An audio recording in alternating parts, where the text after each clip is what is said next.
दो प्रकार के भक्त होते हैं। अपने जीवन में ये विचार कीजिए कि मैं किस श्रेणी में हूं। एक भक्ति होती है बंदर के बच्चे की तरह, और एक भक्ति होती है बिल्ली के बच्चे की तरह। बंदर का बच्चा बंदर को पकड़ता है, बंदर बच्चे को नहीं पकड़ता।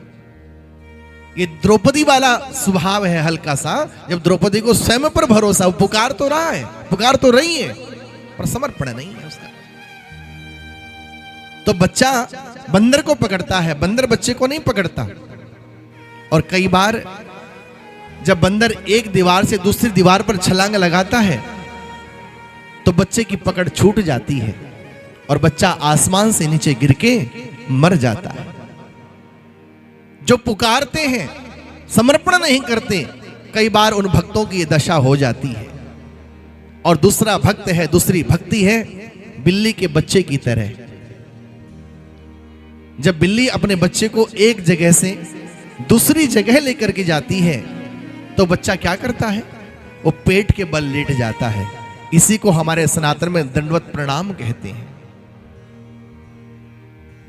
स्त्री को दंडवत प्रणाम नहीं करना चाहिए, पुरुष दंडवत प्रणाम कर सकता है। इसी को दंडवत प्रणाम कहते हैं सनातन में।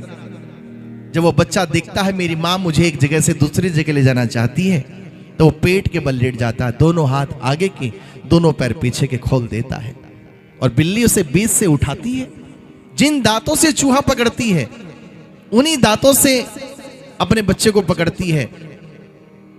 पकड़ते ही चूहा मर जाता है, लेकिन बिल्ली के बच्चे को खरोंच तक नहीं आती है। वो एक जगह नहीं, वो 7 जगह बच्चे को घुमाती है।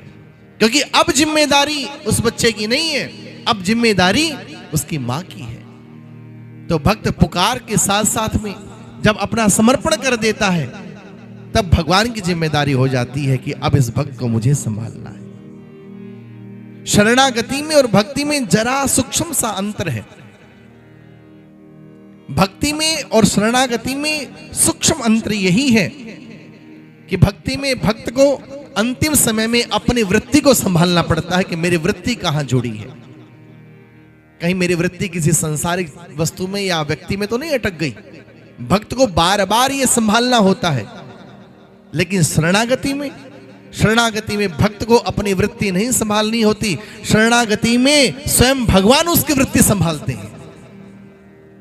शरणागति में भगवान स्वयं उसकी वृत्ति को अपने में टिकाते हैं।